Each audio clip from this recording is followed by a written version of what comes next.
We came in. Nostalgia Critic is the worst. This sounds bad. This is terrible.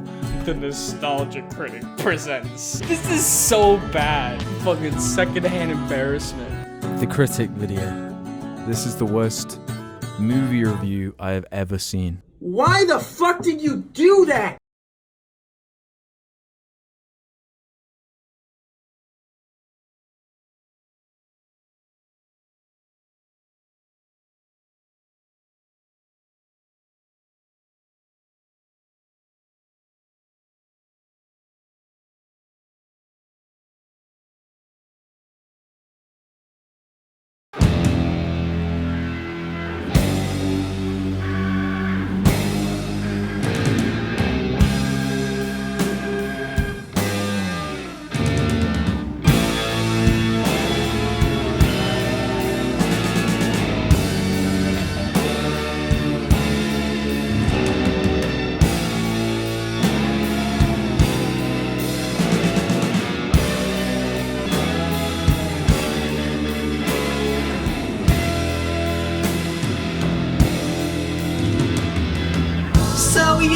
Thought I was gonna sing this entire review. Nah, let's not waste each other's time. Get the shit off of me. I really need a haircut. Can we talk about Pink Floyd The Wall? Yeah, and while we're at it, can we talk about that fucking horrible Nostalgia Critic review of it? Yeah, let's make this a science fiction double feature. How much you want to bet I could beat Doug's time? Let's make this interesting. I'll do 3 songs while still being analytical. Orally analytical. And I guarantee this will be much more entertaining and informative. I mean, I could just fart into this microphone. I'll be funnier than Nostalgia Critic. And I'm not watching that shit again. Instead, I'm introducing a segment I like to call the Tabor Cam. Matt Tabor's gonna watch the Nostalgia Critic review for me, and we'll check in on him every once in a while. Hey, Matt. You ready? No, I hate this. Fuck it, let's get on to the double review of Pink Floyd The Wall.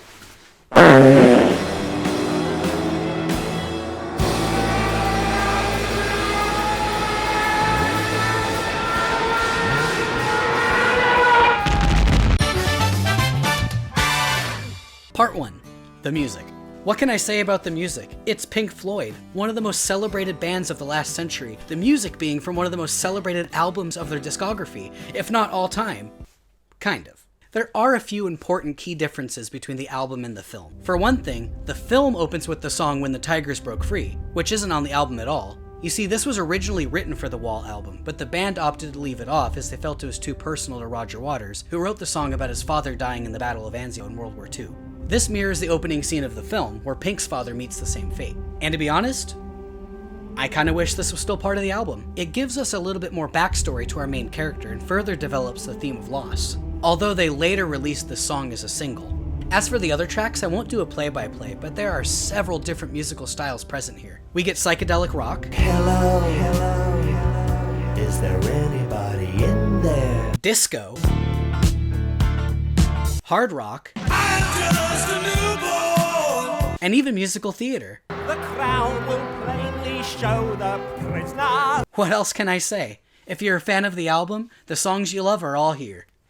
Kinda. There are a few omissions and changes. For one thing, both In the Flesh tracks and Stop are sung by Pink actor Bob Geldof, which I find a bit inconsistent. You see, the movie plays almost like an hour-and-a-half long music video, as the songs are played over visuals rather than the characters singing themselves, with the exception of those tracks. Therefore, you mostly hear Roger Waters' unique and unhinged voice as heard on the album. But on the previously mentioned tracks, you hear Geldof's equally unique but vastly different voice. It's absolutely a minor nitpick, it doesn't ruin the movie by any means. Other tracks are shortened or missing entirely. Hey You was dropped due to the filmmakers not wanting the movie to become repetitive, and other tracks such as Waiting for the Worms are cut down. Another interesting note is that Empty Spaces was repurposed into a new song called What Shall We Do Now, which was originally intended for the 1979 album, but was cut down due to vinyl constraints at the time.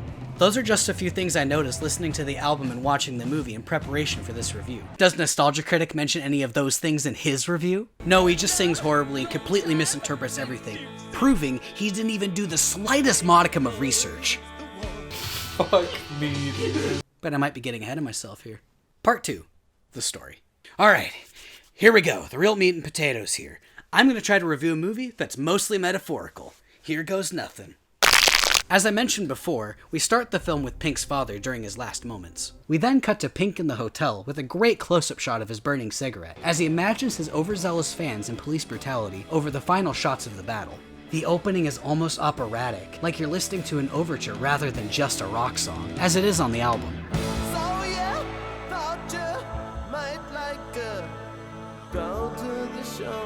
The lyrics demonstrate the thesis statement for Roger Waters' original idea for The Wall. How he felt disconnected from the audience, and how they have to crawl through the metaphorical wall to find out who he really is, in this case, the wall being the film itself. We then see Pink's father, killed by an enemy plane as the first song ends. We see Pink throughout his youth searching for a father figure, as seen in the heartbreaking sequence of Another Brick in the Wall Part 1. When he sees a man with his own child, he tries to connect with him, but is turned away. As the lyrics suggest, the first brick in his metaphorical wall was placed when he was very young, possibly before he even knew. Ah, you could tell by that beautiful whistling that he was always destined to be a musician. Angelic. A slightly older Pink finds his father's belongings, discovering what happened to his dad. We also see the first of many examples of hammer symbolism, which comes back in a very big way later. On a side note, the track placing is very different here. Aside from the new song, that being the second half of When the Tigers Broke Free, we get Goodbye Blue Sky instead of Before Empty Spaces. This is because they're both presented as animated sequences, which I won't touch upon until later. What I'll touch upon now is what Doug, the Nostalgia Critic, thinks about the song. So long, Oscar bait song. Smoke a bong and it will feel less wrong. Okay, stop. First of all, what a retarded rhyme. Second, what the fuck are you talking about Oscar bait? Goodbye Blue Sky was on the original album, which came out years before, which disqualifies it for Best Original Song, so it wasn't their intention of including it. Anyway, I digress. Oh, no. Tubbs is a fat fucking dumbass. I wish his dad died too.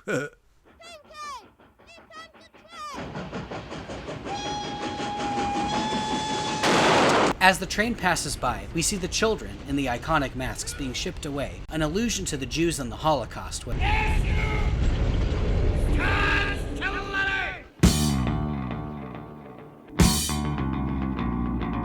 Did I mention this album has some absolute bangers? I fucking love the build-up that this song is. It's almost like the album and the film are saying, yeah, we know what you're here to see. What have we here, laddie? Oh, poems, no less. Poems, everybody!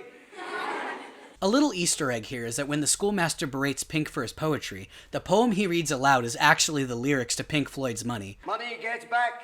I'm all right, Jack. Keep your hands off my stack. Okay, now that I got that analysis out of the way, let's get back to the song. We don't need no education. I feel like this goes without saying, but clearly Doug didn't get it, so here it goes. The song isn't about hating school because it's boring and pandering to the rebellious, angsty teens that don't understand the importance of schooling and them not remembering the good teachers that influenced you along the way. It's about the broken, abusive school system implemented in post-World War II Britain that Pink, and Roger Waters, had to endure. Like, how stupid are you, Doug? How can you even compare this to modern American schooling? You sick in the head? Wait, time out. Is this really a World War II reference? No, the train was a World War II reference. This is a slaughterhouse allegory. Seriously, did you even do your research? It's a fucking meat grinder, Doug. Deep breaths, man. Okay. We do see more hammer symbolism in the clocks and the gears. I don't know what to think while watching that. Good. That means we're brilliant. Now we're gonna go to a slow, It's pretty easy from the context of the movie and the narrative. Another great difference between the mediums is that we actually see adult Pink trying to get a hold of his wife, indicating that he's trying desperately to connect, but due to his depression and upbringing, it's incredibly difficult for him. And speaking of upbringing, it's shown that Pink's mother was incredibly overprotective when he was a child, most likely due to the fact that she wouldn't want to lose another loved one like she lost her husband. I can't relate to that, though I am told that I'm way too overprotective of my dog, but that's such bullshit. Maya! You're much too high. Mama loves her baby, and Daddy loves you too. And the sea may look warm to you, babe, and the sky may look blue. Ooh.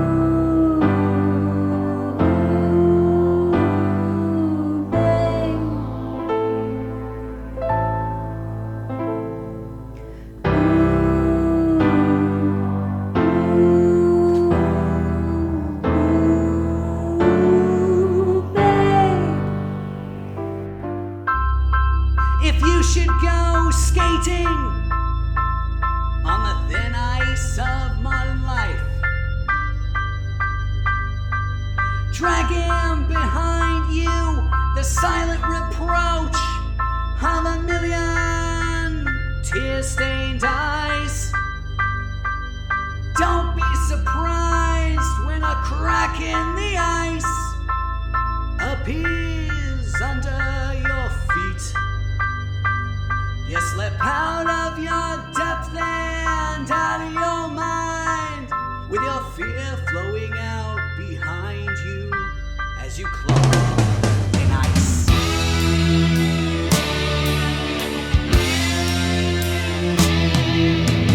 On with the review. We get some incredible shadow imagery when young Pink is sick, which we'll come back to in a bit. Until then, I have to say the casting of the child Pinks is on point. Hey, it's a Mario! Well, kinda, it's Bob Hoskins, but hey, it's a Mario! We see Pink continue to fail at connecting, so his wife finds someone else behind his back. While she's lying on her back, you know what I'm saying?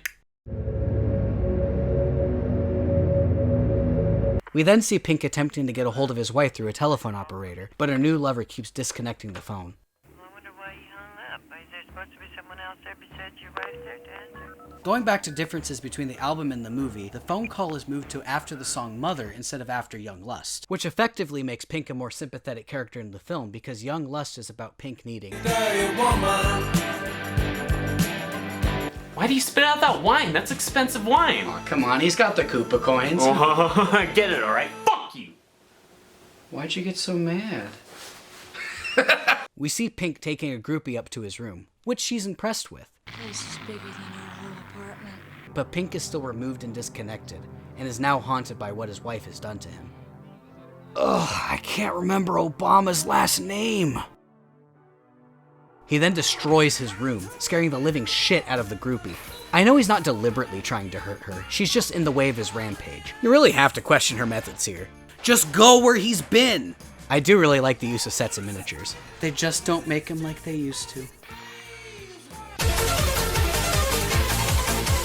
Pink continues to fall into a deep depression, further isolating himself and reminiscing about everything that made him the recluse he is now. He shaves off the majority of his body hair, which is something I can relate to. I fell into a really deep depression about 6 years ago, and I just shaved everything off. I can't really remember why I did that.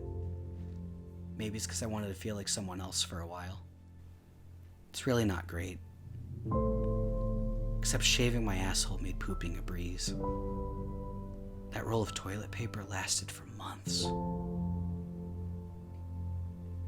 Anyway, I feel like this section is saying that mental illness can really affect anyone. It doesn't matter if you're a rich rock star or if you're poor and just trying to make ends meet. Something Nostalgia Critic completely fails to comprehend. Is there anybody who cares? Dude, do you just not experience empathy? Oh, wait, no, you definitely don't. We see Pink retreat into himself, his room wrecked, successfully walled off from the world he believes shunned him. His manager, along with the hotel manager from Ghostbusters, rush in and try to revive him so he can play one of his shows. They inject him with some drugs, and it takes him back to when he was sick as a child, as depicted before. We see he tried to take in a rat as a pet, but his mother wouldn't allow it, so he hid it away before falling ill. When he recovers, he finds his pet dead. Hey, speaking of which, I should probably check in on that Tabor cam. Hey, Matt, how you holding up, buddy? Matt? Oh, shit. Oh my god, Nostalgia Critic killed Matt Tabor. Mamma mia.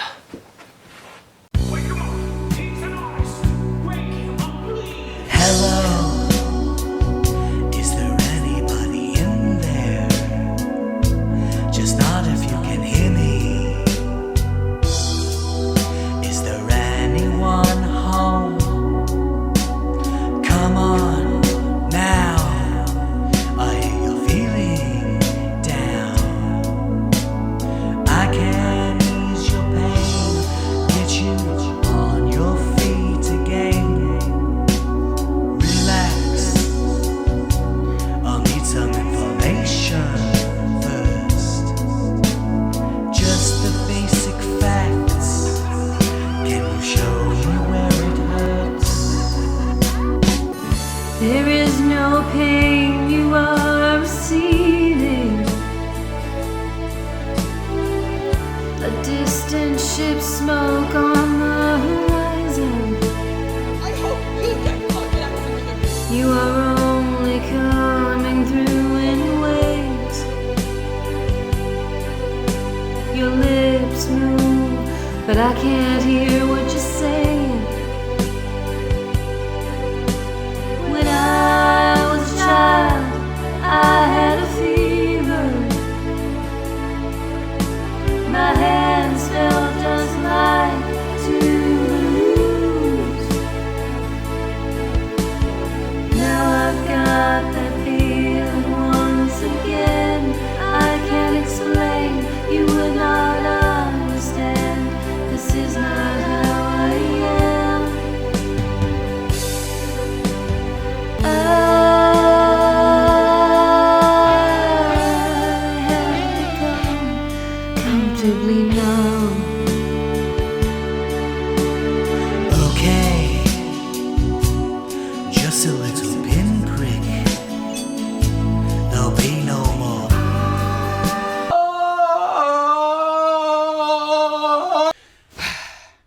Now that that's over, they seem to drug him up just enough to get him out of the hotel. What I can only describe as a cocoon envelops him, and he is reborn as a neo-Nazi. Okay, that sounds like I skipped over a couple things, but let me tell you my interpretation. I don't think any of the neo-Nazi stuff happens within the reality of the film. Earlier, we see this neo-Nazi version of Pink played over the images of the war his father died in. This creates a circle within the narrative, and that he believes society has brought on his final metamorphosis into a perpetrator of the cycle. We see him constantly obsess over World War II films, and the hammer imagery represents the figures in his past trying to hammer him into what they believe should be his place. This, in turn, transforms him into the very thing that killed his father. We later see him locked away in the bathroom as some sort of makeshift cell, letting himself feel for the first time since what seems like his childhood. And because he hasn't let himself do this in so long, he feels an excruciating amount of guilt. He recedes back, as if to put himself on trial. This seems like a great time to transition to Part 3, the animation. Before I get to the ending, I want to backtrack to discuss the incredible animation sequences. Presented by Gerald Scarfe, an English political cartoonist and one of the animators behind Disney's Hercules. They're used here to demonstrate more abstract ideas in relation to Pink's story, with each one becoming more personal as the film progresses. The first one, an adaptation of Goodbye Blue Sky, depicts 1940s England during the Blitz, the warbird representing the Nazi Valkyries. The bleeding cross represents the graves of the soldiers who lost their lives during the war, something that is later referenced when Pink is floating in the pool, his bloodied hand turning the water red. And what was that the Nostalgia Critic said? Oh my god, doesn't this remind you of Jesus? I'm like Jesus! I'm Jesus! Dude, not every T-pose is supposed to represent Jesus, you two-dimensional thinking, half-wit, self-sucking, semen-guzzling pencil fucker! The second sequence that accompanies What Shall We Do Now is probably the most infamous part of the movie, which Roger Waters appropriately refers to as the fucking flowers.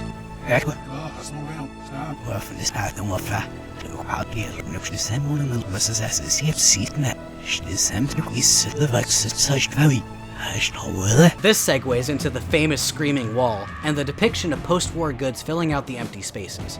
It could also represent Pink wondering how he should fill the empty spaces he feels within himself, and debating how he should complete his wall, the sequence ending with some great hammer symbolism, fading back into live action. When Pink isolates himself after finding out his wife is being unfaithful, the shadow of her appears on the wall, before it transforms into a yonic, look it up, inspired mantis creature, something that comes into play a bit later. Which brings us to the fourth and final sequence, the trial. As stated before, Pink puts himself on trial, being berated by the judge and the figures from his past. The schoolmaster exclaims Pink would have turned out better if they would have let him abuse Pink and whip him into shape. Next, his wife is called upon, who reprimands him for not paying more attention to her, angrily wondering how many women he'd been with outside of her. Lastly, his mother appears before him, pleading for the judge to let her take him away, and she'd care for him. The judge sentences Pink to be exposed before everyone, forcing him to demolish his self-imposed wall. And you're not listening to a word I'm saying, are you? Hey, I don't blame you. Look at that animation. Fuck, even most animated movies nowadays don't look this good. It's really impressive. I wonder what critics' take on all this is. Much to be desired. Whoa. The weird characters needed more development? Style over substance. What the fuck was that shit? I mean, yeah, he's a fucking idiot for writing that those characters are unknown and need to be fleshed out, but what the fuck is this fur bait? I guess I can't put this off any longer. Part 4, The Nostalgia Critic. So about a month ago, the Nostalgia Critic reviewed The Wall, which he erroneously refers to as Pink Floyd's The Wall. Pink Floyd The Wall, or is it Pink Floyd's The Wall? I never know where to put the S there. Just look at the box. The art house ego trip had fallen and slipped to the bargain bin for $3.93. Where? I spent nearly $18 on this DVD. It's not on Blu-ray yet for some reason, but where is this in the bargain bin? Show me where, and I'll buy 10. Also, he somehow got Slipknot frontman Corey Taylor and his son in this. Corey, what are you doing? And why do you look like Corey Feldman? He transitions into In the Flesh, I guess, when... Why are you using low-quality JPEGs from the movie? Wait, why are you using JPEGs at all? Just use clips from the movie. What's with the flames? Oh. How long have you been doing this? This is unacceptable. You'd think after doing it for all these years, you'd improve. You're deproving. Doug desperately tries to sound like Roger Waters. And rest assured, he fails. What are these lyrics?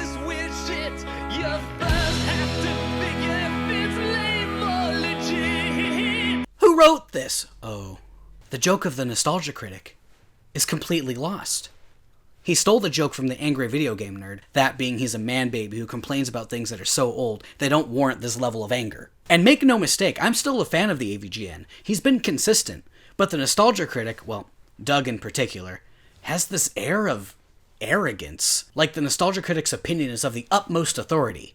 I find it ironic that the Nostalgia Critic's whole shtick is to determine whether or not media holds up, when he's the most outdated creator on the platform. Good old Pink Floyd made a movie devoid of even the slightest bit of subtlety. Devoid of subtlety? We don't need no education. Well, that's grammatically incorrect, so apparently you do need some education. Yeah, that's the point. Do you know what we teach in these walls? How to fix a car, pay your taxes. We pay other people to do those things. We teach important things you need to know in life, like algebra, trigonometry. Well, anyway, continue to act like the oppressed, and me the oppressor. Rock albums seem to really eat that shit up. So are you criticizing the school system of America? Or are you criticizing angsty teens for hating school? Your message isn't even consistent! Also, why are you comparing modern American schooling to the schooling of post-war Britain, where Roger Waters is from and wrote the song about? What is this terrible Transylvanian animation and green screen effect? Also, how can you use all these VFX and still have everything come out flat and boring? This is pandering like hell. To who? Also, shut the fuck up! Remember that one teacher who seemed cool? He wasn't! Remember that one teacher who seemed really kind and gave you candy? That candy was really sugar-coated children's souls! LOL, so school sucks. Grow a damn pair of balls. Yeah, grow a pair of balls. Let your horrible, corrupt schoolmasters abuse you because they can, and they're letting out their frustrations from home. Oh. That's racist now. Got him. Jesus Christ, those kid voices are ungodly annoying. I can't understand the lyrics. Well, I could barely understand them anyway, but fuck! Wait, time out. Is this really a World War II reference? See above argument.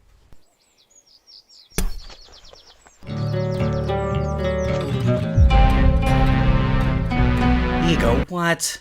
Doug, you're one to talk. Is World War II with monsters too silly?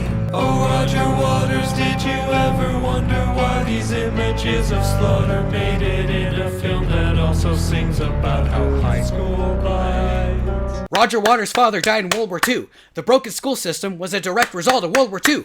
Seriously, a quick Google search with minimal effort would tell you that.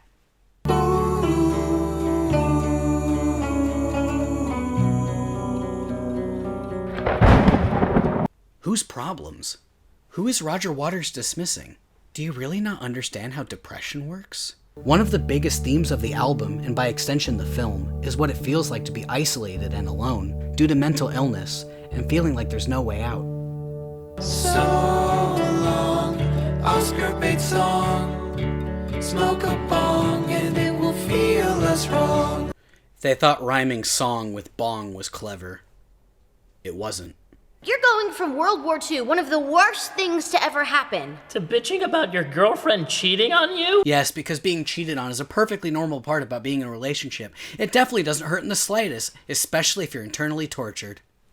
Sounds pretty douchey, man. Yeah, pretty douchey. Yeah, you're douchey because your father died in a war, you had a horrible upbringing during turbulent times, and you just found out you've been cheated on. So basically what Doug is saying is that he doesn't care if you're depressed and or in need of help. Suck it up, baby. You're gonna cry? Fuck you. Oh my god, doesn't this remind you of Jesus?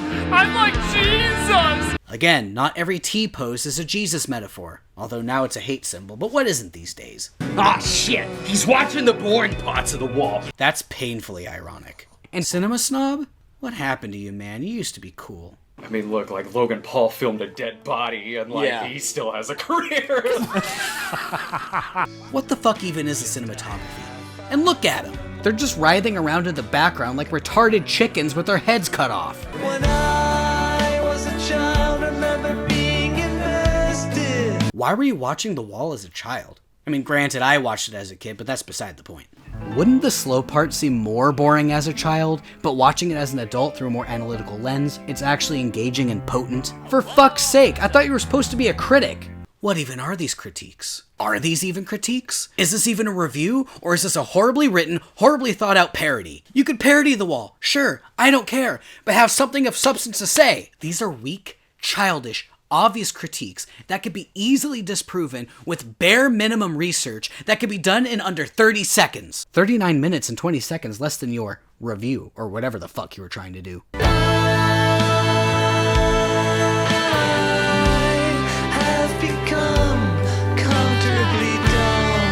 Comfortably dumb. I bet you're proud of that, aren't you? Feel good about that one? Before I found out about Honey, seeing the promo code... This Honey ad is the cringiest ad I've ever seen on YouTube. I get it, you have to talk about a product for a certain amount of time, but what the fuck even is this?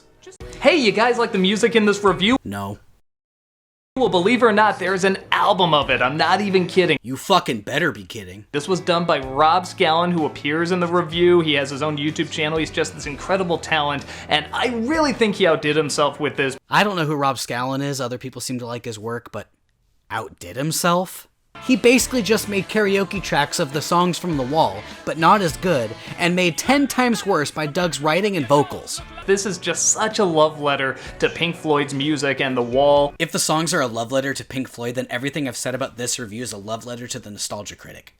Wait, that reminds me. Hey, do you like the songs in this review? Well, guess what? There are tracks from it. I'm not even kidding. You can check them out right now over at Rebecca Renee's channel. She's just an incredible talent. She's that angelic voice you heard next to mine. The one that made me sound like a dying giraffe, Hey, did you hear that? Sounds like a giraffe is dying over there. She's an incredible talent, let me tell you. And I know that sounds facetious, and that's because I'm making fun of the Nostalgia Critic right now. She actually is an incredible talent, so, check it out, man.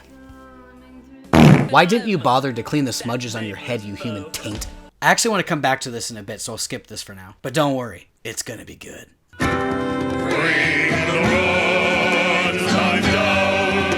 Bring the runtime down? Your review is 40 minutes long! The Wall is only an hour and a half. That's way shorter than most movies nowadays. I'm aghast that he doesn't see the irony here.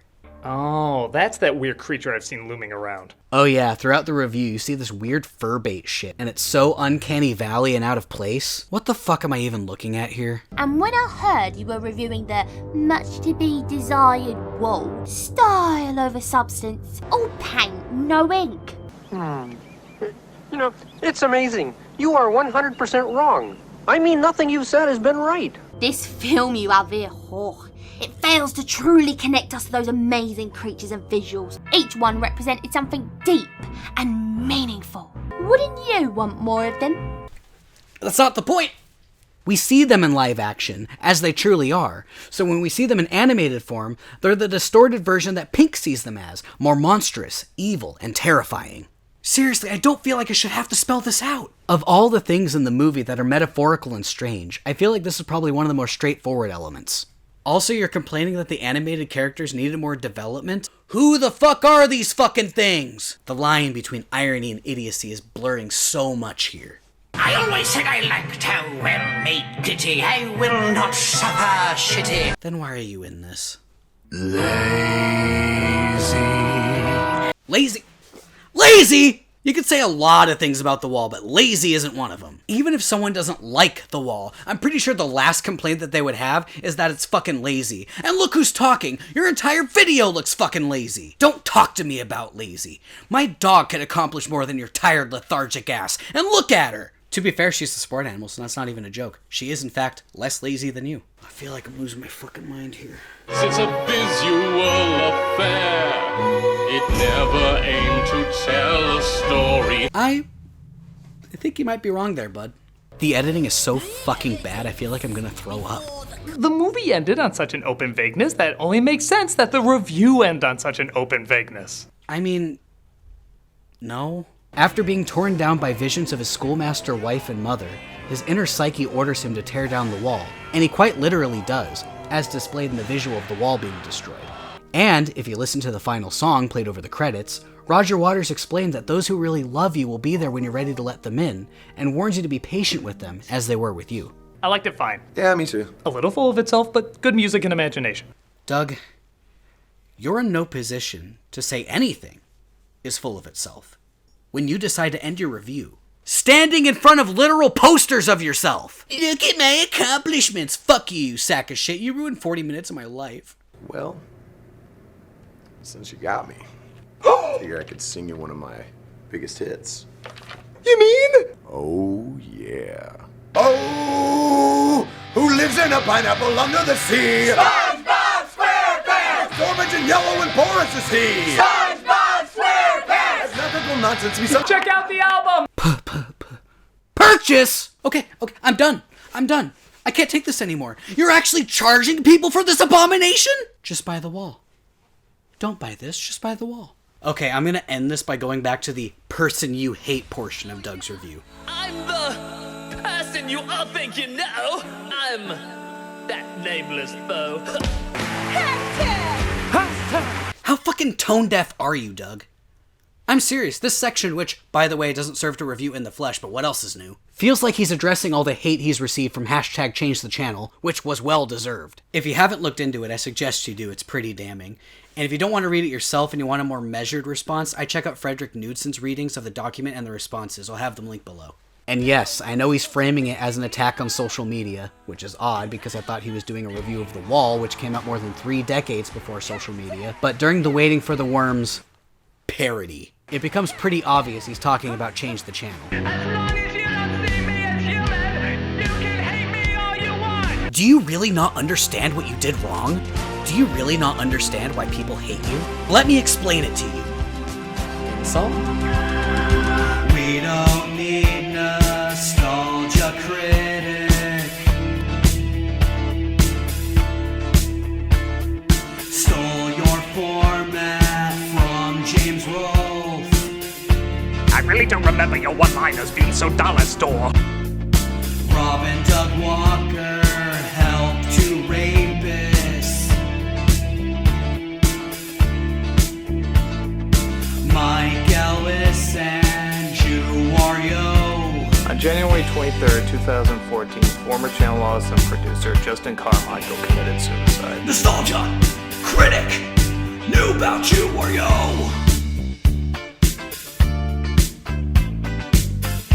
All in all, I don't get why you'd support them at all. All in all, I don't get why you'd support them at all. This movie sucks! It sucks! This movie fucking sucks! We don't need no Channel Awesome. Hello, hi, I am Melvin, the brother of the Joker. Moved to Plinkett years ago. This is about as interesting as my taint. Mike Machad and the Walkers help rapists. I'm a floating head, oh. No, for real, this is not a joke. Look it up. me look like Logan Paul filmed a dead body and he still has a career. Nostalgia Critic! New about you, Wario!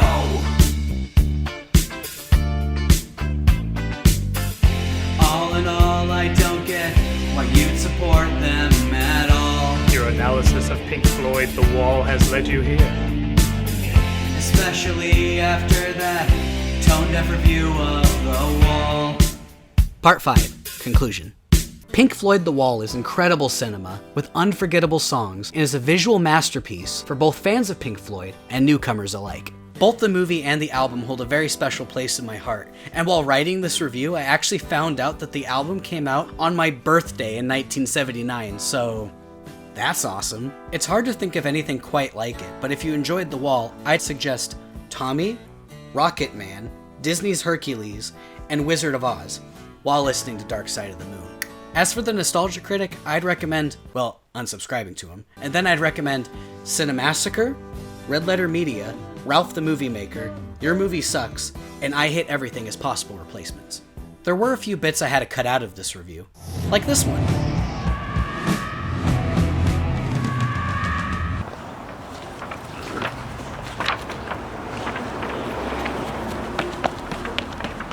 Matt, I don't think this is working. I know. Let's not tell him yet. Hey, I should probably let Matt Tabor out of that room. Oh, you're still here. Yeah, you made me watch that whole thing. Yeah, wasn't it fun? No, Matt, I died. Yeah, made for a great musical number. Jesus Christ. Come on, some good things came out of this review. Dude, name one fucking thing. Well, since you asked. Even though there was a lot of hatred directed towards the Nostalgia Critic for his much-to-be-desired review, there was equal amount support and love given towards not just the film, but The Wall and Pink Floyd in general. It's truly amazing to me that art that was made decades ago still receives praise and attention, especially when a good amount of those defending it weren't even around when it was initially popular. In an unintentional roundabout way, this horrible review got people to watch, listen, and reignite discussions for their love of Pink Floyd. Yeah, I guess. I mean, I watched the movie again, so it makes sense. Well, since you got me, why don't I play one of The Wall's biggest hits? You mean it? Oh, yeah.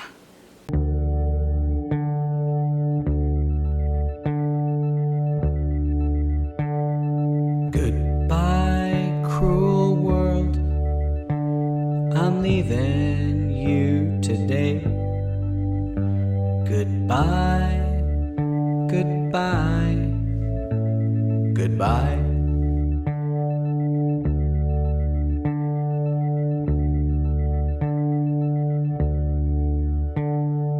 Goodbye, all you people. There's nothing you can say to make me change my mind. Goodbye. Isn't this where